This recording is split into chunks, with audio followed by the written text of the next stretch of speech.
Assalamualaikum warahmatullahi wabarakatuh. Terus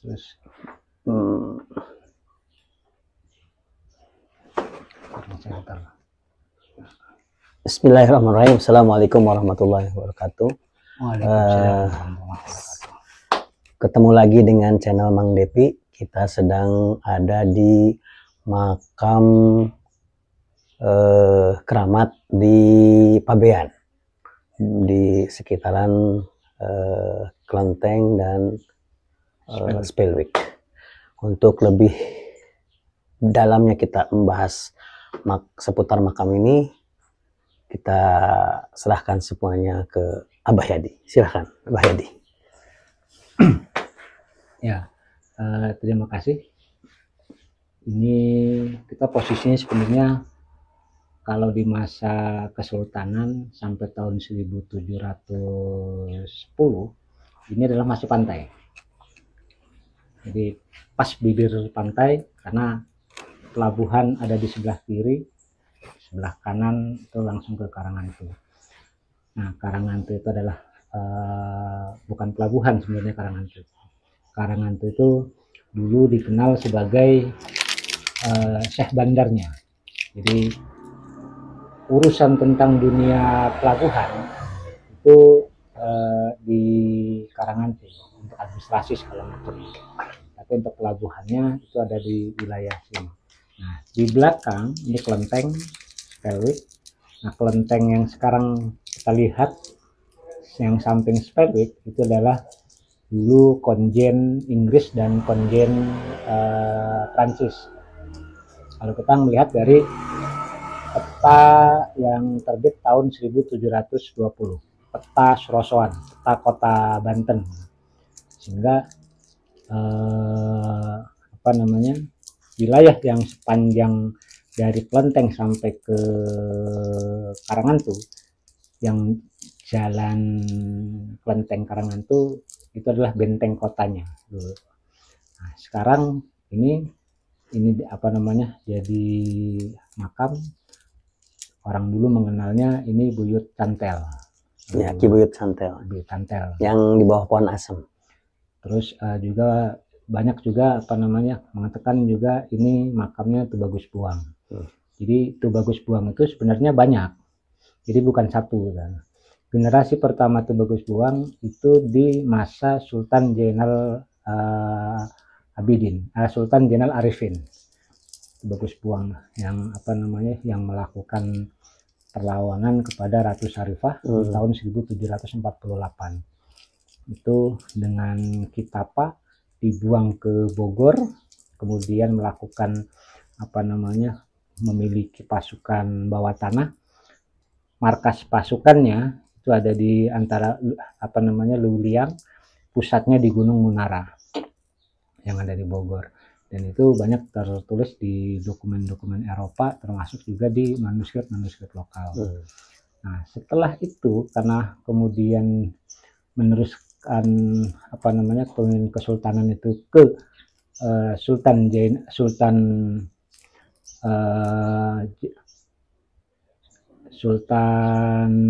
berikutnya itu Zainal Ashikin.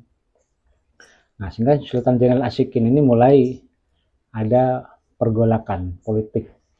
Karena ketika setelah Sultan Zainal Arifin, konsensusnya harusnya Tubagus Buang ini yang harusnya jadi sultan. Karena sultan ini dibuang, masa sebelum ini ada pergolakan politik internal. Nah, kasus pergolakan internalnya sebenarnya dalam dokumen-dokumen lokal relatif tidak ditemukan informasi apa sih konflik yang sebenarnya di dalam itu. Nah, ternyata dari sekian dokumen yang lain menyebutkan bahwa itu perselisihan antara permaisuri dan selir 1, selir 2, selir 3. Jadi konsensus untuk menjadi putra mahkota itu harus dari selir, harus dari permaisuri, dari konsensus. Sementara istri-istri selir 1 sampai selir 3 ini statusnya kepengen naik jadi permaisuri. Nah, inilah yang kemudian menjadi konflik ketika terjadi kalau mencari kesalahan ke permaisuri. Permaisuri yang dihasut, yang ini untuk melakukan kesalahan. Nah, kesalahannya ketika memang kesalahannya dianggap fatal, walaupun memang kalau dalam frame masyarakat hari ini mungkin itu kesalahan nggak terlalu fatal, tapi dalam koridor masyarakat masa kesultanan itu dianggap fatal. Ketika permaisuri menatap sultan dalam rapat umum itu sudah nggak boleh. Etika ya. Etika itu walaupun itu sendiri. Nah, ini akan turun derajatnya. Nah, ketika turun derajat, maka putra mahkota yang seharusnya naik menjadi putra mahkota, nah inilah yang dibuang, dipindahkan keluar daerah, keluar wilayah kota keraton, sehingga tetap dengan beberapa fasilitasnya. Nah, selir 1 naik menjadi permaisuri, selir 2 naik jadi selir 1, selir 3 naik jadi selir 2. Nah, itulah yang terjadi gitu kan, konflik itu. Nah, konflik-konflik itu sehingga banyak nama-nama tokoh bermunculan. Itu Bagus Buang. Itu Bagus Buang itu yang seharusnya layak menjadi putra mahkota karena konflik internal itu kemudian dibuang. Jadi pengertian Tu Bagus Buang itu bukan sebuah nama, tapi kayak sebuah julukan. Permaisuri menatap sultan dalam rapat umum itu sudah nggak boleh. Etika ya. Etika itu walaupun itu sendiri. Nah, ini akan turun derajatnya. Nah, ketika turun derajat, maka putra mahkota yang seharusnya naik menjadi putra mahkota, nah inilah yang dibuang, dipindahkan keluar daerah, keluar wilayah kota keraton, sehingga tetap dengan beberapa fasilitasnya. Nah, selir 1 naik menjadi permaisuri, selir 2 naik jadi selir 1, selir 3 naik jadi selir 2. Nah, itulah yang terjadi gitu kan, konflik itu. Nah, konflik-konflik itu sehingga banyak nama-nama tokoh bermunculan. Itu Bagus Buang. Itu Bagus Buang itu yang seharusnya layak menjadi putra mahkota karena konflik internal itu kemudian dibuang. Jadi pengertian Tu Bagus Buang itu bukan sebuah nama, tapi kayak sebuah julukan. Iya, lakom. Lakom. Yang saya bingungkan, kenapa banyak makom-makom yang mengatasnamakan Tu Bagus Buang. Jadi kalau misalnya kita ingin mengetahui makam yang sebenarnya, kan karena perbedaan makom sama makam itu beda. Kalau makam itu ada jasadnya, kalau makom itu tempat tilasan. Nah, untuk kita mencari bahwa di mana sih makamnya Tu Bagus Buang yang sebenarnya itu di mana? Kita bisa melihat dari mana itu? Kita melihat dari batu nisan. Cek batu nisannya, karena Tu Bagus Buang yang pertama di Sultan Sultan Zainal Arifin itu yang pertama, yang kemudian baik dalam tradisi lisan atau dalam manuskrip itu yang tangannya bolong karena sempat tertangkap kemudian disalib, tapi bisa diselamatkan oleh Kitable dan Kibole. Nah, ini yang sebagian besar yang tangannya bolong ini mengklaim bahwa makamnya itu ada di Pekalongan Gede. Makam Tu Bagus Buang yang Tu Bagus Buang itu. Termasuk juga ada makam Tu Bagus Buang karena batu nisannya kalau untuk putra sultan itu khusus. Akan kelihatan dari jenis batu nisan kalau untuk makam yang ini. Tapi siapakah tokoh tersebut? Karena tidak banyak dokumen yang menjelaskan. Yang pertama, yang kedua mungkin sengaja sebagian orang sedikit agak meleburkan tokoh-tokoh itu, karena untuk sejarah Banten dari tahun 1700 sampai tahun 1800 ini relatif dokumen-dokumen lokal itu nggak pernah ada, relatif hilang gitu, informasinya. Peristiwanya ada tapi relatif hilang. Yang tersisa hanya tradisi lisan. Tutur-pitutur.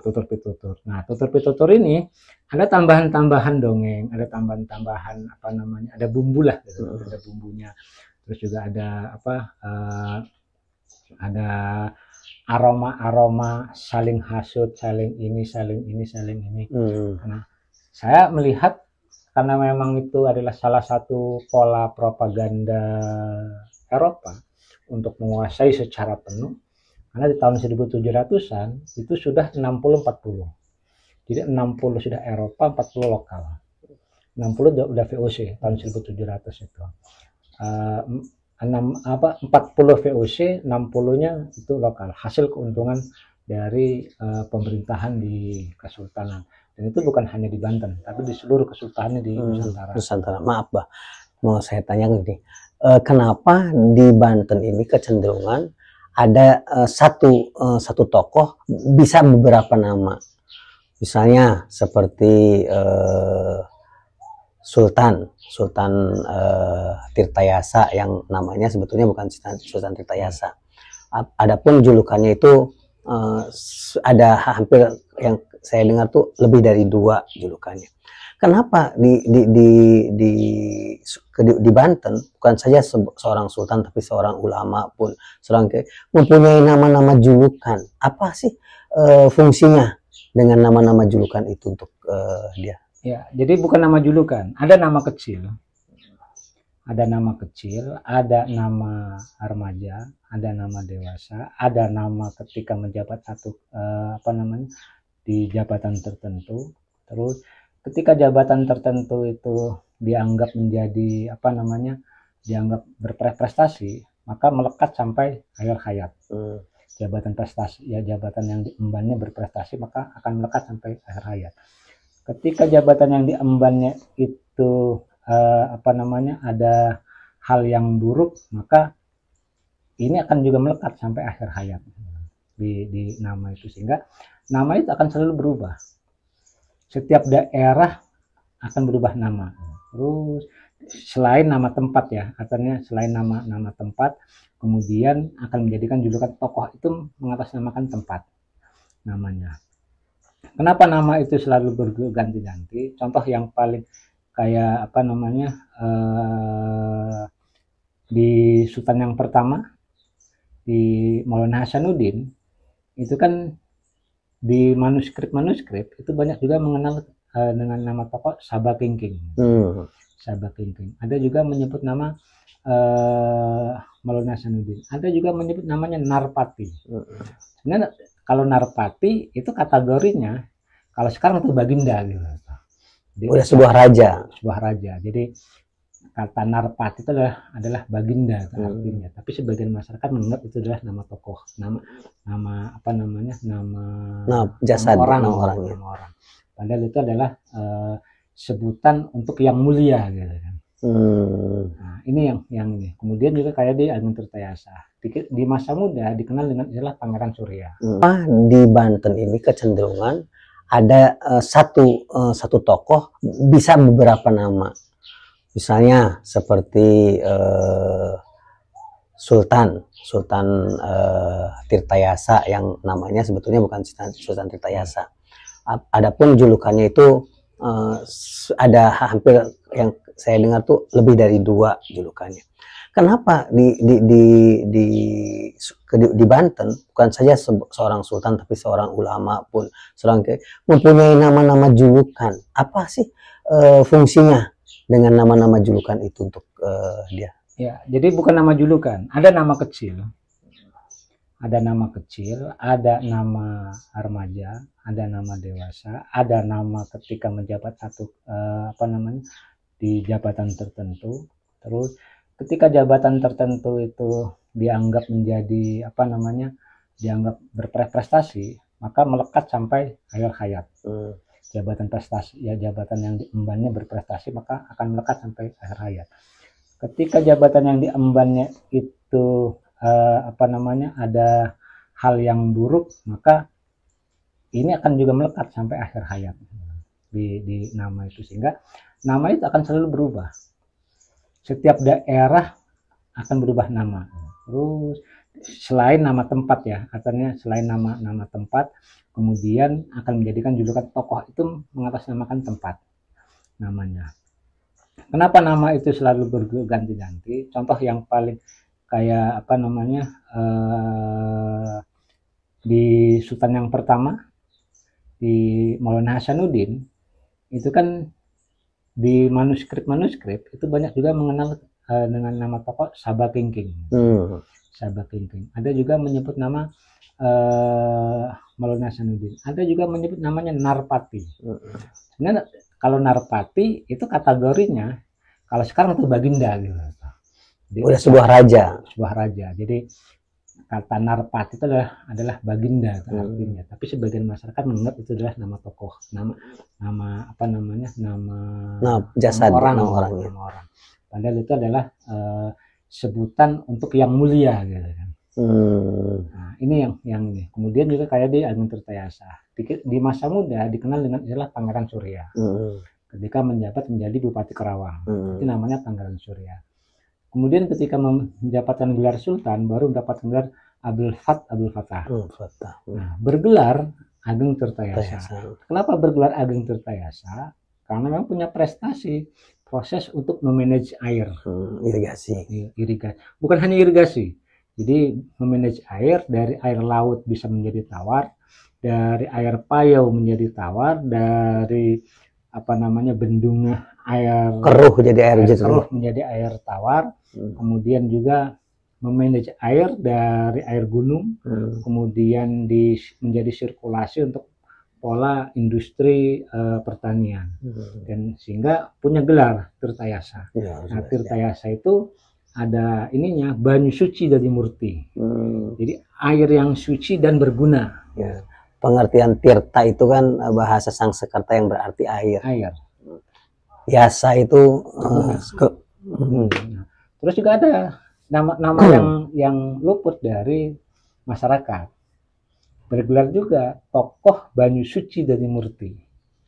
Itu juga ke Ageng Tirtayasa. Di mana itu adanya? Karena saya juga baru dengar itu. Ada di manuskrip. Ada di manuskrip banyu suci dari murti. Jadi orang yang sehingga kalau diartikan dalam makna konotasi hari ini itu sebagai tokoh yang mampu memanage air. Oke, untuk kuburan yang sekarang kita ada di sini, seperti di sini ada kuburan Panglima Kumbang, Tubagus Buang, terus ada Nyimas Melati, terus ada itu apa? Syekh Santri, Ki Buyut Kapuk, ada Ki Buyut Toel apa tadi itu? Cantel. Nah, ada tidak di dalam naskah kuno atau di manuskrip menyatakan orang-orang itu? Kalau menyebut nama secara utuh nggak ada, tapi itu semuanya gelar. Kayak Panglima Kumbang. Panglima Kumbang itu intelijen. Tapi itu hanya sebuah gelar. Bukan nama. Bukan nama. Jadi intelijen. Jadi ada kemungkinan di sini Panglima Kumbang, di sana juga ada Panglima Kumbang. Karena itu punya apa namanya? Karena itu satu lembaga gitu. Lembaga. Panglima Kumbang itu intelijen. Jadi makanya kalau kita bisa melihat batu nisannya akan bisa terlihat di masa siapa. Kalau sudah ketahuan di masa siapa ini segala macam, mudah-mudahan bisa kelacak namanya. Kita tunggu episode selanjutnya untuk membedah semua nisan-nisan yang ada di bawah. Modalnya nggak sedikit untuk bisa membuka manuskrip, bisa membuka dokumen. Harga dokumennya juga mahal, tuh kan, bisa untuk masuk ke ke arsip nasional, ke perpustakaan nasional. Sementara perpustakaan daerah belum ada.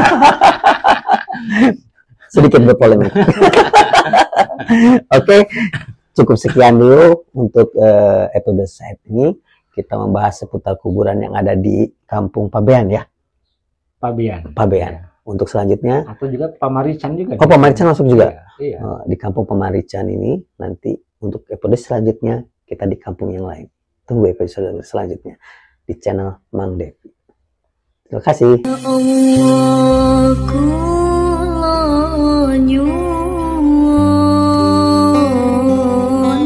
Ibadah kula istiqomah,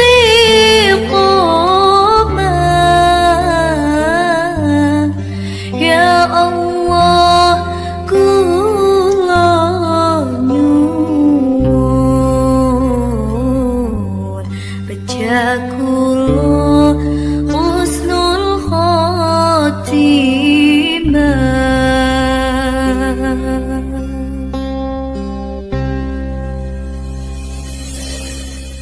La ilaha illallah.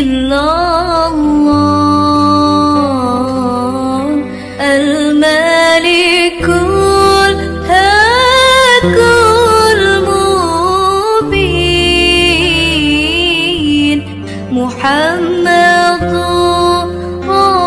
رسول الله صديق الوعد الأمين اللهم صل على محمد شفيع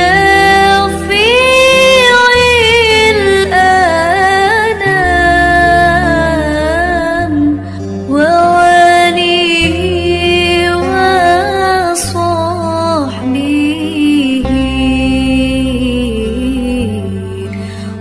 وسلم على دوام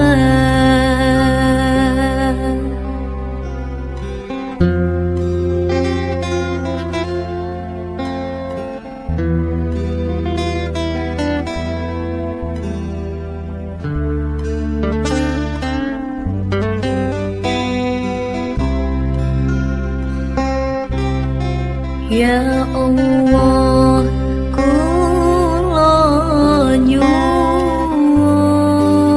nyuwun ibadah kula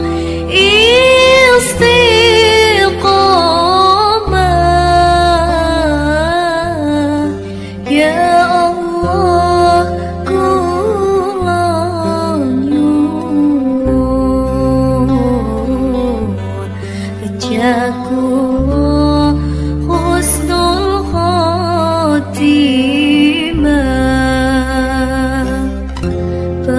Jazakumullah husnul khotimah